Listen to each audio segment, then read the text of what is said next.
All right now. What's up, world? It's your boy God, man. Man, I wrote a book, man. I want y'all to read it, you know what I'm saying? It's got my new covenant with the world, you know what I'm saying? You know, man, we don't need no diviner school, you know what I'm saying? School of divinity. That's witchcraft. You know what I'm saying? We don't need no witchcraft, no warlocks, you know what I'm saying? No false prophets. Man, all we had was Adam and Eve, you know what I'm saying? This all the animals, the fish and the birds and the cows and the horses.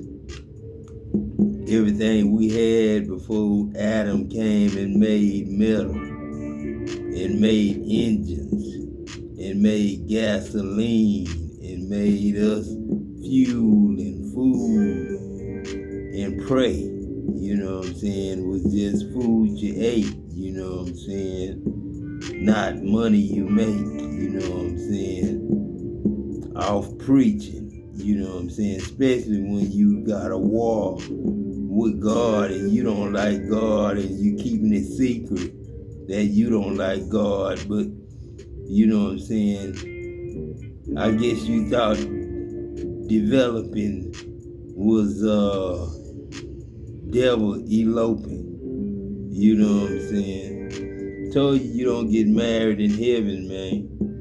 You know what I'm saying? That's what them that man was asking when he asked about the 7 husbands, you know what I'm saying, that married to one wife, you know what I'm saying, the sister of the brother that didn't have no kids, you know what I'm saying. And then God told him, Jesus told him, she'll be nobody's wife. If they worthy of heaven, you know what I'm saying, then she'll be nobody's wife. And they can't die no more, you know what I'm saying, because they'll be as angels, you know what I'm saying.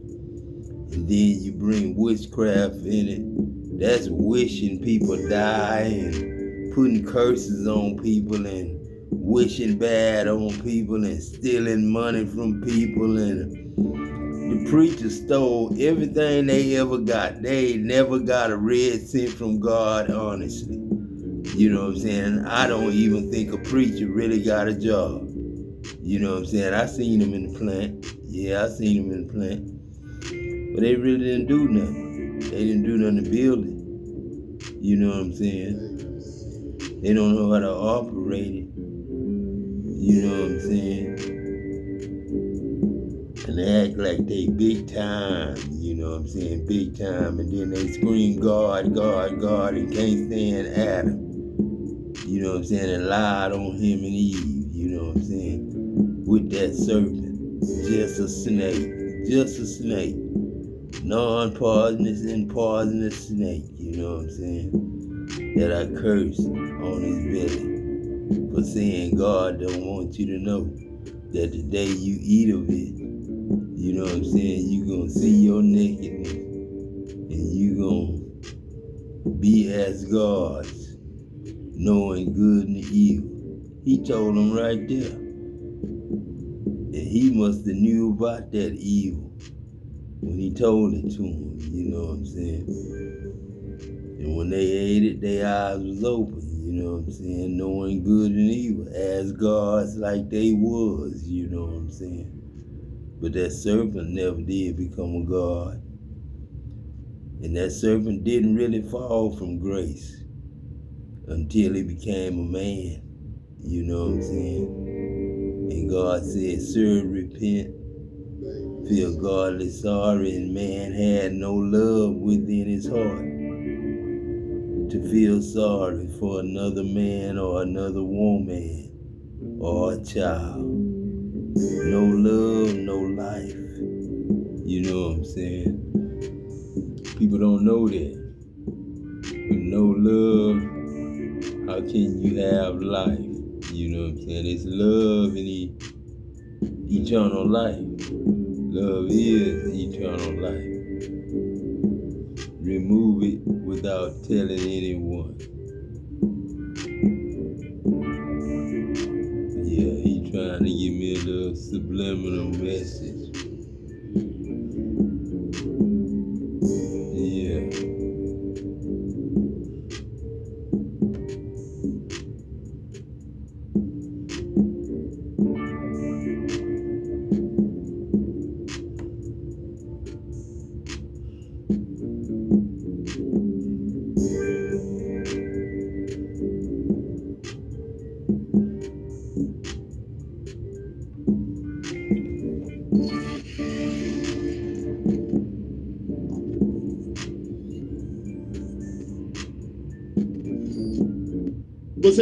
What's happening? Because you know it's your boy B Hot Radio Shouting. As always, I got my podcast partner off in this thing, OG Gangster Wick of the Ghetto Mafia. And today, Wick, hey man, this is a special day in the A, bro. That's a special day, man. I'm talking about the legend, the man, the myth, himself. Yep.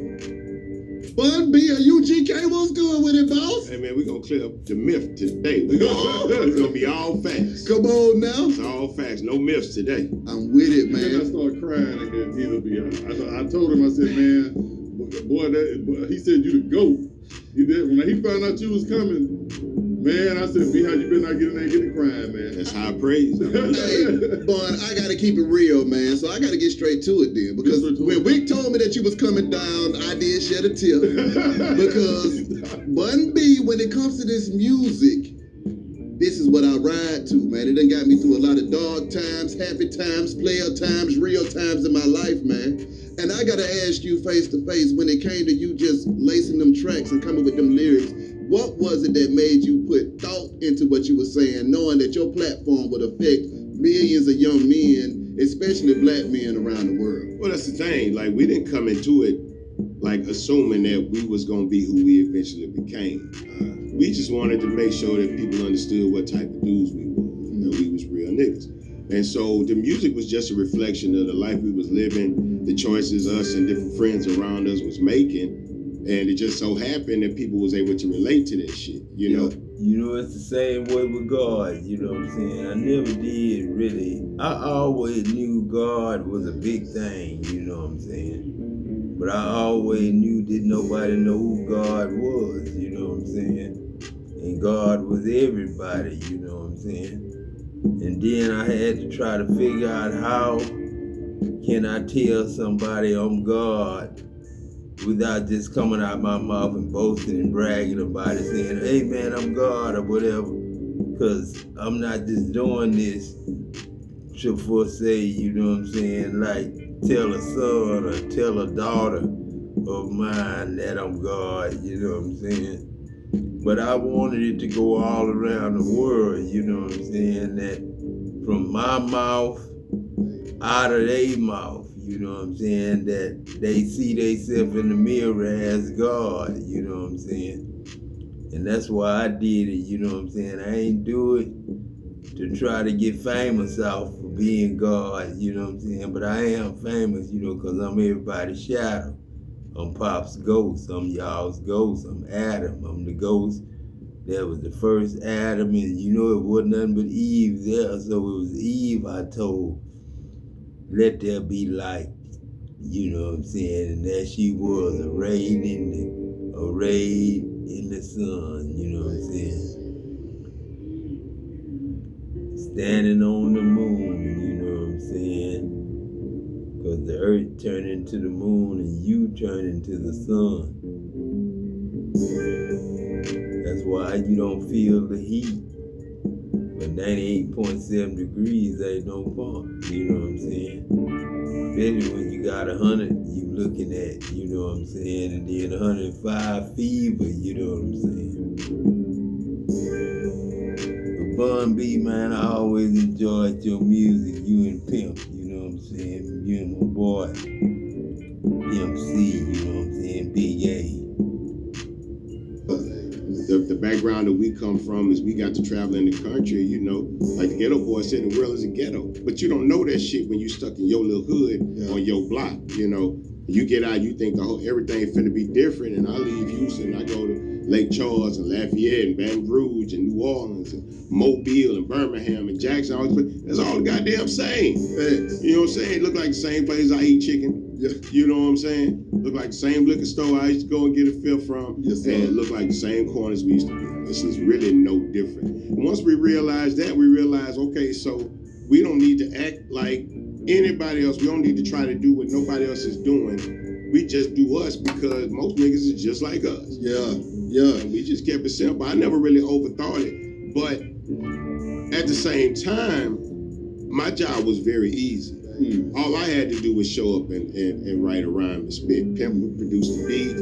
Pimp did, his verse. And he would be mixing and mastering the album. Sometimes he sang on the hook. So there was a lot more of a commitment in the recording process for Pimp than it was for me. All I had to do was write a rhyme and spit it. So I was like, well, shit, I need to be cold at that. If that's all I got to do. Yeah. I need to be damn good at it. So I just focused on being better than anybody they put in front of me. I never knew who was going to be in front of me, though. But I just always wanted to be prepared.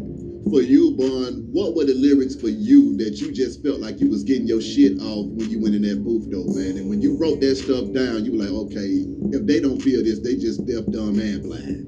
At first, it wasn't even really approached like that. At first, your first record is just for your hood, right? So you get out there and all you want to do is talk about the corner stores and the neighborhood and the blocks and the people and everything that you see. Then that record connect and you realize, oh, you got a bigger audience now. You know what I'm saying? So then you start putting a little bit more attention into what you're doing in terms of presentation, right? The subject don't change, the themes don't change, but we got a lot more people listening and looking at us now. Let's make sure that they see exactly what they're supposed to see. And that's why we never really did a lot of videos, because they never gave us a real budget. See, that's what I'm saying, It's hard, to distinguishing yourself from Bun-B when you know you God. And you Bun-B, but Bun-B don't know you Bun-B.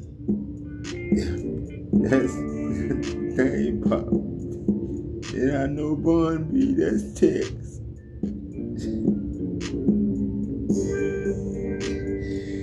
That's text, man, that's text. Like I said, Uncle Phil, that's text, And text was just like Bun-B. And I was just like Chad. But Chad was a little younger than me. That was my nephew,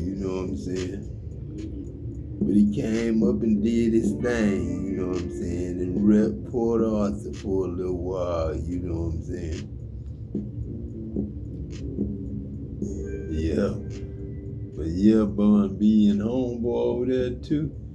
I'm the God of all that,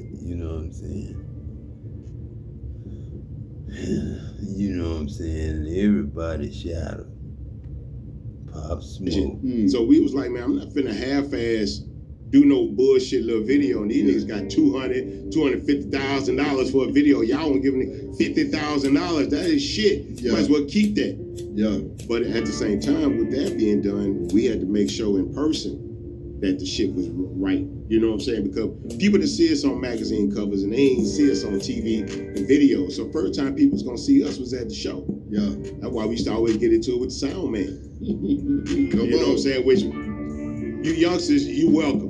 Because as many as sound man got hands put on them, you know what I'm saying, in the 90s, so that when y'all came here, that was not an issue for y'all. But back then, they used to bring the worst sound system. And they, sound man, I have more shit, just wouldn't give it to the rappers. Yeah. And then you have to pull somebody to the side, be like, hey man, don't play with me. With these people, this is my life, this is all I got. It better be 8 monitors on this motherfucker, and it better be some woofers on this bitch. I'm not finna rap on no house system. And I know you got. That's what I'm talking about. That's why I got you just chilling in my ear, man, right now. You know what I'm saying? I like TV, man, and YouTube, you my shit. You know what I'm saying?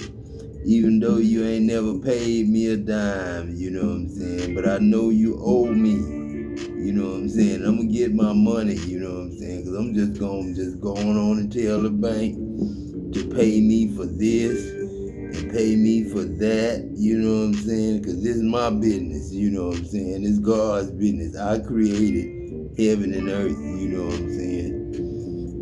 And Bun-B, I'ma always have that music ready for you, man. When me and you meet, man, it's gonna be, I don't know what we're gonna talk about.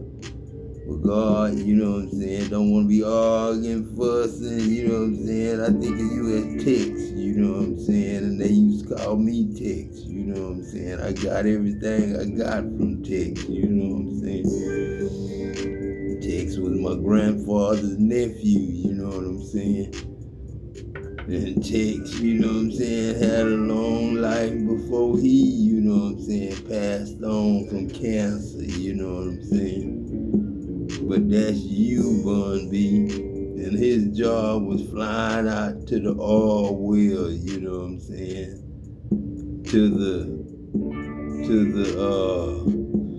Out in the middle of the ocean, you know what I'm saying? Oil rigs, you know what I'm saying? And that's why I made my bay rod, you know what I'm saying? Steel rods, you know what I'm saying? Bay rod, you know what I'm saying? Remember bay rod? That was your nuclear plant back then, you know what I'm saying? People don't know nothing about bay rod, but I gotta go out to that ocean and build bay rod back up, you know what I'm saying? I gotta go get my bay rod back up. I need my growth hormone, and I need my steroids, you know what I'm saying? My testosterone, my decadurabolin, my sustanin 250, my anadrol 50, all my dianabol, you know what I'm saying? All my steroids, you know what I'm saying? I gotta get them back in order, you know what I'm saying? Seed time and harvest, you know what I'm saying? The world, as the world turns, you know what I'm saying? The harvest is plentiful, but the labors are few, you know what I'm saying? It's few, very few know what jobs to do, you know what I'm saying? To live forever.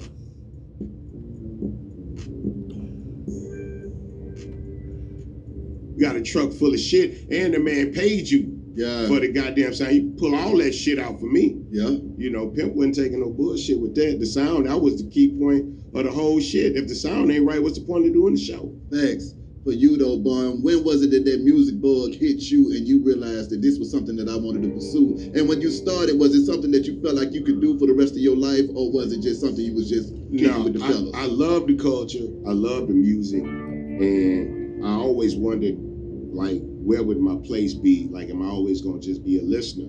Yeah. And then people in my city started doing it. Like, Pimp was a rapper before I was. You know, Mr. Boomtown, you know, legendary music video director and feature film director now. That was my OG. Yeah. Right? He was one of the first brothers rapping in PA, you know. So seeing people that walk your hallways in school and live in your neighborhood rapping, I said, oh, I thought this was just some New York shit. I thought you had to be a certain type of person. Yeah. I'm like, but if this nigga can rap, I know I can rap. Fuck that. So I went for it, you know, and very quickly I became one of the better MCs in town. I just wanted it really, really bad. And then when it came time to actually, like, man, I don't know though, Pimp C. Bun-B. You was shit. Between you and Pimp C, man, I ain't had no favorite, man. It was either Pimp doing his thing or Bun-B doing his thing. I think my favorite song with you, Bun-B, was Trillionaire. I think it's Trillionaire. I think that's the one that knocking those down, you know what I'm saying? Knocking those down and Trillionaire. Your shit. That's your shit. Yeah, that's God. Actually try to put a record out, motherfuckers didn't really want it. And I looked up and it was really just me and Chad and our DJ Bird. We used to say, fuck it, we going for it. But I remember watching them, and then, you know, a rapper like, you know, came and you see the Ghetto Boys, man, that's a game changer for everybody. Yeah. I remember in 91, I was, you know, I wasn't going to college. That was one of my favorites, you know what I'm saying? And we shooting pool. It's like 2 o'clock in the morning. I think my favorite song was Scarface was by the Ghetto Boys, and I couldn't the Ghetto believe Boys was that somebody from there mind, made that my record. mind playing tricks on And me. from that point on, I was like, me and Chad can that's actually the do one this that shit. did it. Like, we can actually do it because I think our music sounds just as good. Yeah. And we, after that, probably about 3 months later, we, put Tell Me Something Good on the local radio show. Yeah, we won the radio show, but they disqualified us because you couldn't be signed, and we was already signed. But the people still wanted the record. So the radio had to keep playing it. We pressed it up.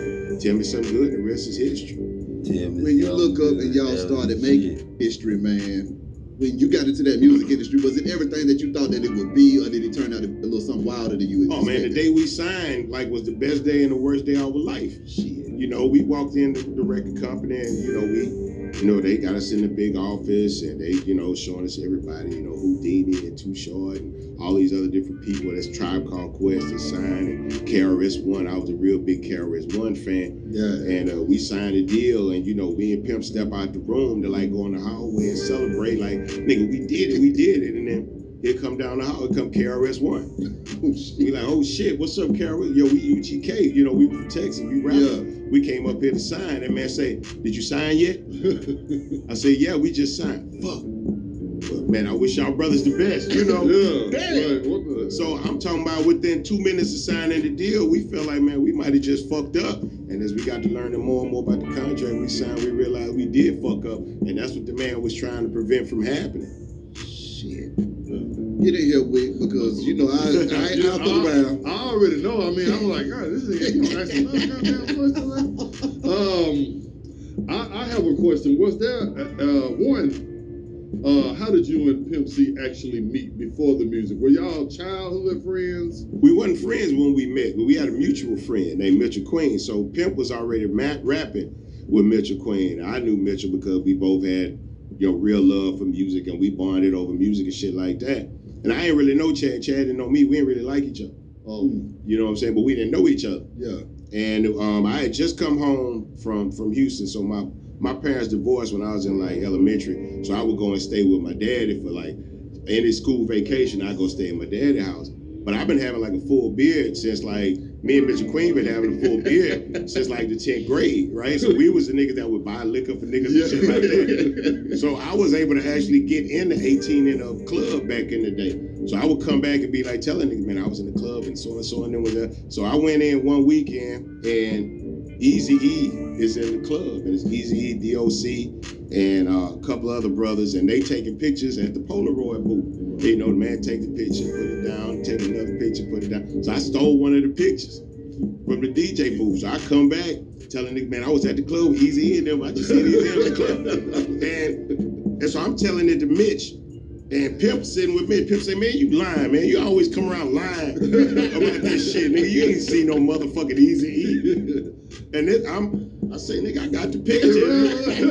And I say, damn, that nigga did see Eazy-E.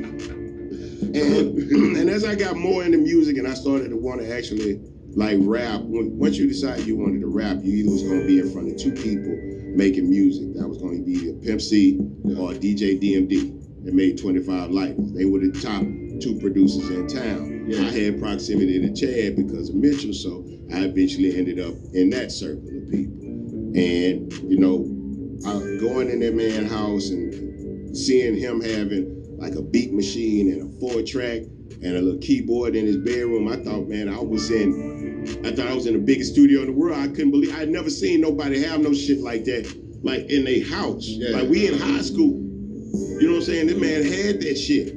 I say, this man gonna make some music. And then the next year, Chad dropped out of school altogether. He was doing homeschool or whatever, but he made a conscious decision. His junior year, it's my senior year, his junior year, he decided, man, this music is nothing. And the more I started doing it, and the more I started feeling like I was getting better at it, I was like, I think this is what I want to do too. Now I didn't know if I was gonna make it, but I knew that nigga was gonna make a record. Right. I was like, Chad gonna make a record. Yeah. I'm gonna stick with Chad. I'm gonna give it a year. Right.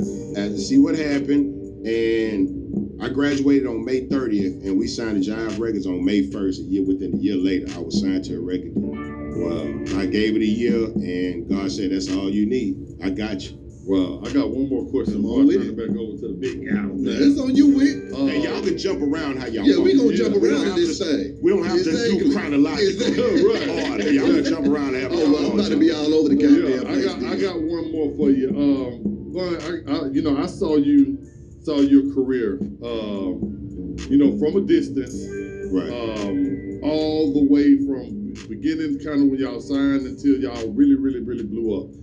For artists out there that are grinding, they might have not had a deal. Like shit, get on my fist. Y'all what had was the the hooks, turning? though. What was the turning point for y'all? When did you really know I don't made it? Because that was like a long period of time where y'all were really the underground kings. Right. Then y'all became above ground kings. What was that turning point that you say, you know what, we really, really don't made it now? Well, I mean, look, I came in thinking that once you sign the deal, you made it, right? So go to New York, sign the deal in the room. I figured I made it. 2 minutes later, I realized I hadn't done shit, right? And that's par for the course, like throughout life. You get somewhere, you think, oh, you done did something, and then you look over and motherfuckers over here, I'm like, I ain't done shit. Like, I used to always look at Jermaine Dupri's, like, career arc, right? And work ethic. Not to count his dollars, but to see, like, his work ethic and his progress. And so I would always use that as a barometer because we the same age. We come up at the same time in the same culture. So as long as he here, I'm here. As long as he doing bigger shit, I need to be doing bigger and bigger shit. So I was always wanting to strive for us to be seen because I always felt UGK was the greatest group ever. I really felt like nobody could. You could put me and Chad in the room, and that's all you needed. You ain't need no producers, no engineer, none of that shit. Just me and Chad. We gave the whole album.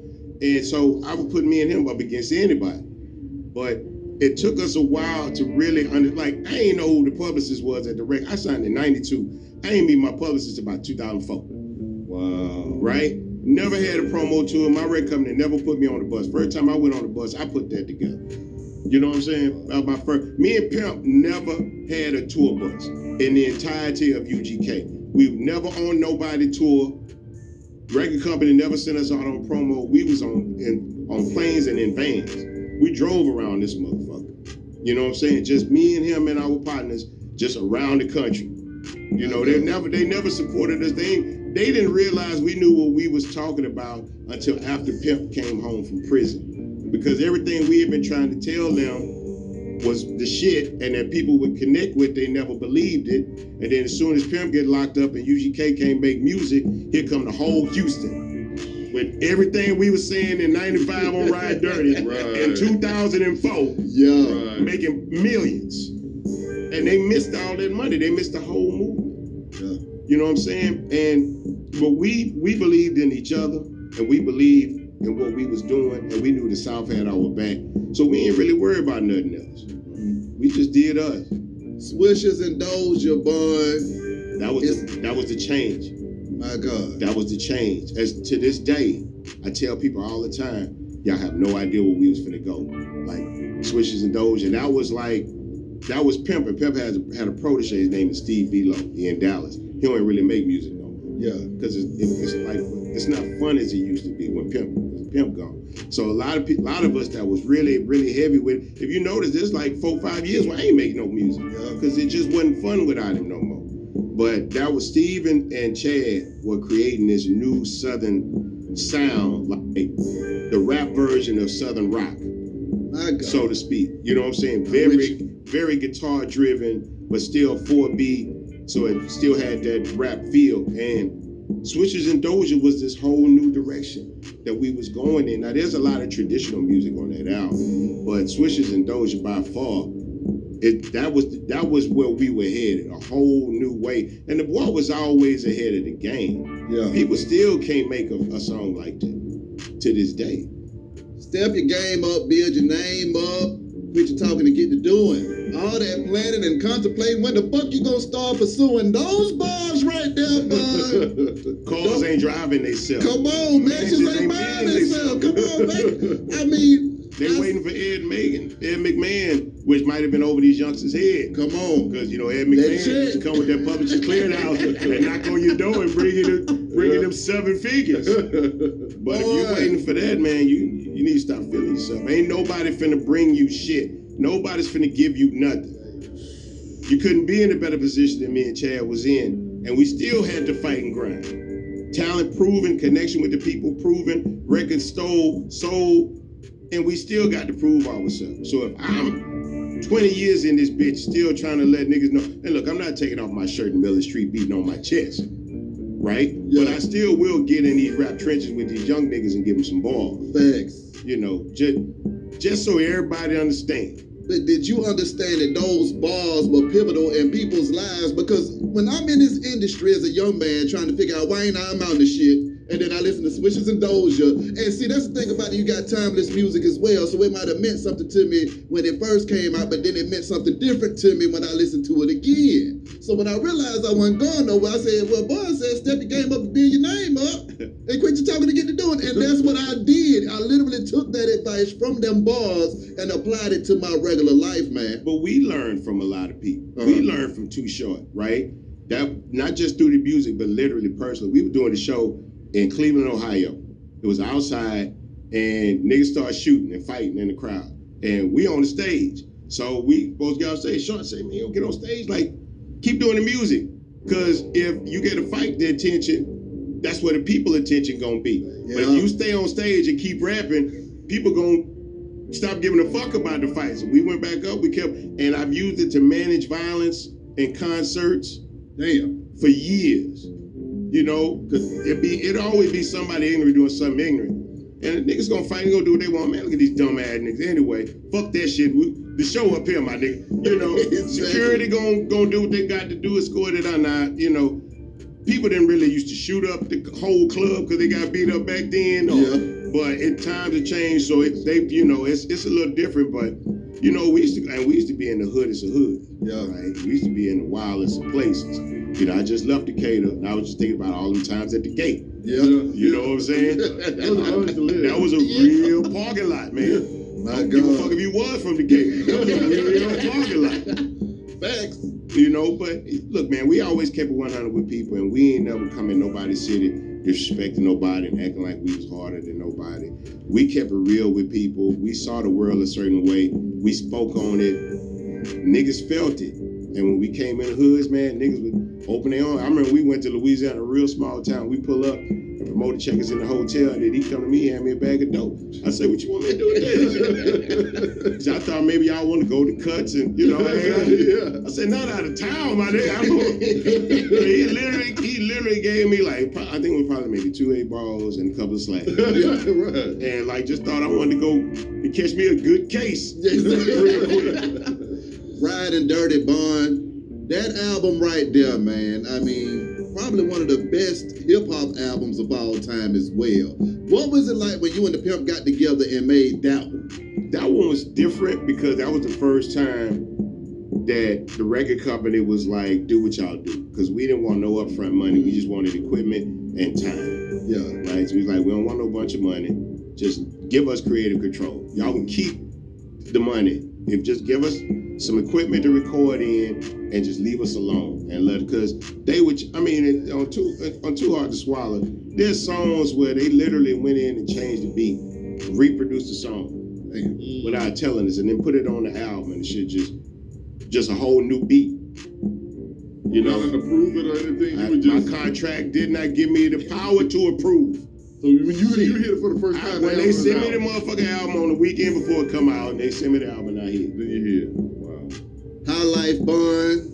Who gives a damn if you can't afford the turkey and ham living off of ramen noodles, beef jerky, and spam? Now, see, when you talk about talking to people through music, right? This is the album where we figured it out. Right? That's why you have records like One Day, which was, One Day was originally 3-2's record. Yeah. It was for 3-2's album. 3-2 comes over, plays us the whole album and said, I'm probably not going to use One Day. Pimp looked at him like, you crazy, nigga. That's the best record you got. That's the hit. Like, man, that shit too slow. People ain't always like, give it to me. Give it to me. I'll show you. Say here. That's why 3-2 is the first verse. Yeah. Right. On the record. But that was his record, produced by Big Boss. Rest in peace to him and 3-2. And, you know, just this vision that the boy had, he knew exactly how the streets needed to be talked to at the time. And High Life is that one. High Life is the one like, look, man, this life is fucked up. It's not easy. My mama be tripping. My grandmama be tripping. I know your T-lady tripping too. I know it's not easy doing certain shit. You get to worrying because we all raised in the church, right? We making these choices. And it's one thing if you go to jail or not, but it's a whole different thing if you believe you might go to hell for the choices that you make, you know? And that's where you start hearing people, you know, is there heaven for a G? And shit like that, because this is real, right? We understand the difference between good and bad, right and wrong, you know what I'm saying, heaven and hell. And you got to take all that shit into consideration when you out here doing this stuff. But they tell you that, you know, if you repent for your sins, God will grant you entry. We doing a lot of shit where we don't know if we gonna have time to repent. You know, if you get shot in the stomach, maybe, right? But you get shot in the head, you repent. You ain't got time. Yeah. You know, but we still dealing with these choices. And just because I do it tonight, don't mean I'm not gonna do it tomorrow. So it's a lot that young brothers in the street was dealing with. And we just tried to give it like a voice and talk to people. We realized based on certain songs we had made before, people come back, man, see that, Jack? Man, when you made that, man, and we heard that, man, I'm talking about, man. So it's like, okay, well, if niggas hear this and want to go this way, niggas might need to hear this and go this way. And Jay Prince was... You know, man, we done came a long way, Bun-B, you know what I'm saying? And God is what we got, you know what I'm saying? And man, it's like it's brand new now, you know what I'm saying? Because they kept it away from us for so long. You know, I just feel bad, man. I ain't mad at nobody. I ain't angry. I'm not upset. You know what I'm saying? I know how the thing went. I know it was just senseless murders and senseless killings. You know what I'm saying? Didn't make no sense, you know what I'm saying? But at least y'all kept the word of God, you know what I'm saying? Kept the true word of God, you know what I'm saying? You know what I'm saying? And I had to step in and let y'all know what Adam was all about. Add life, you know what I'm saying? Make love, you know what I'm saying? Not kill, steal, and destroy, you know what I'm saying? Sin is not going to the nightclub, you know what I'm saying? Sin ain't rapping and singing, you know what I'm saying? Sin ain't smoking and drinking, you know what I'm saying? That ain't sin, you know what I'm saying? Sin ain't even having sex without being married. You know what I'm saying? That's not sin, that's making love. You know what I'm saying? The devil don't want us to have no pleasure. That's the problem, you know what I'm saying? But I'm born in pleasure. To bring y'all pleasure. You know what I'm saying? It's a pledge. And then it's pleasure. My brother Pledge Mayfield, you know what I'm saying, used to sing down there in that country, you know what I'm saying? At the nightclub, you know what I'm saying? I wasn't allowed down off in there, across that bridge, you know what I'm saying? They wouldn't allow me to go down in there and sing, you know what I'm saying? Because I was real, you know what I'm saying? I was too real from a kid. I was Michael Jackson, you know what I'm saying? I was Michael Jordan, you know what I'm saying? And I was Shaq, you know what I'm saying? And Tex, that's my uncle, you know what I'm saying? And Bun-B, you Tex, you know what I'm saying? Born again, Tex, you know what I'm saying? Bayroy, you know what I'm saying? Flying out to the oil rig, you know what I'm saying? Checking on my steroids and who needed some and who needed a shot. Depends on them cycles, cause we make testosterone. we make testosterone naturally. But the way we fall off and lose testosterone and lose energy is we don't take the growth hormones and the steroids, you know what I'm saying, and put them in a cycle, you know what I'm saying, cycle them. That way you get the most out of your youth. I mean, your fourth generation and third generation. Third generation don't need them as much, but the fourth and fifth generation really need growth hormone.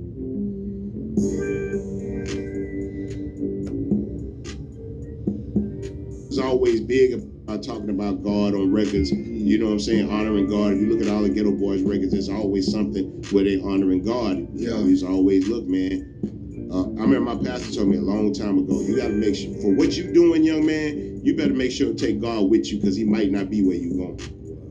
Man. You know what I'm saying? Because we in the gutters. I had to explain to my partner the other day. My partner like, man, you know, he came home and he making music again, but he's got other businesses and he's doing good for himself. I'm like, why would you want to rap, my nigga? I said, for the last 30 years, I've been getting paid at 2 a.m. with pistols in the room.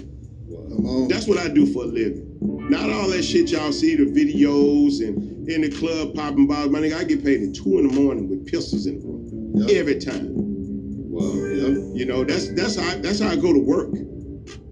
You know, so do you really want that? Because that's what you signing up for. I feel you. I feel you. Bun, I want to ask you about the biggest record on the east side. Come on that with we it. ever loved from UGK. It was something you had called Pocket Full of Stone. Right on. To this day, it's like to this day. if you play that record right now in the club, I'm talking about the new generation know it, the older generation. What in the hell? How did y'all come up with that, Brad? This was a record that really was. So we riding around, or we in my car. I'm with my partner Big Rod. We picking up his little brother. Rest in peace. And we listening to the Pete Rock and CL Smooth album in the car, which of course Pimp is not a big fan of all East Coast music, but he did have a lot of respect for the producers. So he did like Pete Rock as a producer. Not necessarily listening for the lyrics, just trying to hear the beats, whatever. So my partner get in the car and he's like, man, hurry up, man, we gotta get out. I got a pocket full of stone. And while he say that, there's an interlude. So if you go and listen to the first Pete Rock and CL Smooth album, there's an interlude between every song. Like there's the song they do, and then there's just a sample. And then a song and a sample. And it's literally the sample for Pocket Full of Stones comes from the Pete Rock and CL Smooth album. Wow. At that time, right. And he literally starts saying, I got a pocket full of stones. And was like, Pee Wee, what song, what track is that? And so, you know, this, and I got to pull out, this way back, I got to pull out back then. So I hit the little button to go back. And so I think it was track 3. And he's like, I gotta remember that shit. And he went back and made the beat, put the hook on it. This is history. The man was it winded up on Menace to Society as well, though, man. Because Jive was doing the Jive did the soundtrack. And this is the first time, like before Menace to Society, the majority of movie soundtracks was typically one artist did the whole soundtrack. You know what I'm saying? They bring one person in and they would make all the music for the movie. Jive, because they had all these different artists at the time, wanted to put all their artists and, you know, get their talent out there. So they just used it as a free album to promote their roster. You know, and so we went in and we made a song called 93 Mac for the movie. But it had a sample in it. And they didn't want to clear it because it had a sample. It was a Curtis Mayfield sample. And they was like, do y'all have anything else? And while we was there, Pimp was fucking around and had made a Pockets remix while we was there. And he was like, well, shit, we got this, you know? So we gave him the Pockets remix. And originally, they wanted Pocket Full of Stones in the movie where when Kane first cooked dope, they wanted it there. But it didn't, for some reason, because the first song got turned down, it didn't clear for that scene. So if you went to the movies and saw Minister Society, you heard Dope Man. Yeah. But if you watch it on cable now, or see it on TV, Right. you're gonna hear Pocket Full of Stones. My God. Murder Bun. That song, when you heard that track, what the hell was going through your mind? Because that's the most vicious, hard snapping verse that anybody's ever heard in their damn life. And you look at that Wicked on purpose when you say Yeah, it. I'm letting them know it. This It don't get no harder than that. You snap. I can't say that it's the hardest verse ever, but I will say that there's a shift in Southern rap from that moment on, right? Because for years, a lot of UGK music is very slow and easy and ride music, but I come in as a battle rapper. I'm a rapper, like I'm an MC, I'm a lyricist. I want to spit. Everything this nigga make is so goddamn slow, I can't really spit like I want to. But at the same time, he telling everybody Bun-B the best rapper. Can't no nigga out rap him. I got 100,000 on everybody. You know, I'm like, well, let me show niggas. So this was the one. You know, like this the beat Pee-wee. This the one. That was his nickname for me. Was Pee-wee. And this the one. Go ahead, do your thing. This the one. And I come in kind of like you know, had a rough night, big long night, you know, full of that liquor. Yeah. And you know, I go in the studio and they playing the beat. So while they tracking the beat out, which this is still in a somewhat analog time. Riding Dirty is one of the first. Riding Dirty is recorded in Pro Tools in the Betaverse. So a lot of people don't know Riding Dirty is one of the first albums, not rap albums, one of the first albums to be recorded in Pro Tools. My God. So I'm literally one of the first rappers given the opportunity to punch in on the verse. And I refuse to.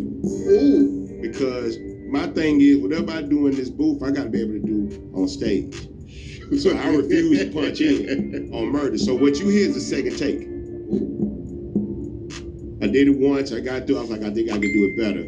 I did it again, Pimp said, that's it, we're not doing this no more, that's it. And I was asleep, so when they was tracking it out, like, you know, big long ass boys, them old school boys, I went under that hole and went to sleep. I was still hung off, fucked up. My verse was already wrote, and they woke me up, Pee-wee, go do your verse. Yeah. I do the verse, 2 takes, I go back and sleep.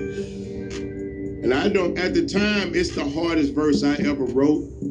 I'm not sure if I had heard any verse that I could say was harder than that at the time, but I never would have thought it would have still be looked at today. But what I will say is that after that verse, it was a lot easier for a Southern artist to present himself as a lyricist, right? Without having to sound like you from New York. Yeah. Because that was the whole thing, right? For years, we thought you had to sound like you was from New York to make rap music.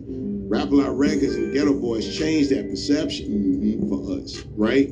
So we reveled in our Southernness. You know what I'm saying? You can look at Pimp. That was one thing like that. They ain't gonna never mistake me for a nigga from nowhere else but the South when I open my mouth. You know what I'm saying? And, you know, to this day, people, rappers, lyricists still come up to me. That was the first time somebody I looked up to said you could rap was with Murder. I met Biz Markie. Biz Markie, rest in peace. This was in the DJ phase when he started transitioning into DJing. I met, hey man, my name Bun-B. You know, I come to people humble. You know what I'm saying? I don't expect motherfuckers to know who I am. You know, this Markie, a legend. He's like, Bun-B, murder rap. I know you. I said, okay. But at this point, now I know you niggas can't deny me. I know if he know, y'all know. Come on now. So now you're not finna deny who I am in no room. So I used to walk in rooms humble but ready to go. Now I'm walking in with my nuts hanging. I know you niggas know I can go. Exactly. So let's do it. But everybody welcome me with open arms. That was the funniest thing, man. I walked through this whole shit, man. Waiting for it. And never got it. And I thank God. You know what I'm saying? I just knew at some point somebody was gonna want to test me and try me. And it never happened. And I'm so glad because it never looked right. You know what I'm saying? Nowadays, rappers beef, it's not really even about rap, it's about some other shit, you know?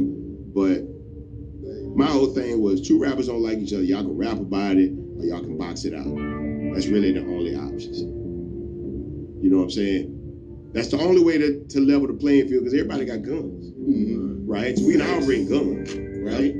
We can all bring some rhymes, but we got to get down man to man, one to one. We gonna figure it out.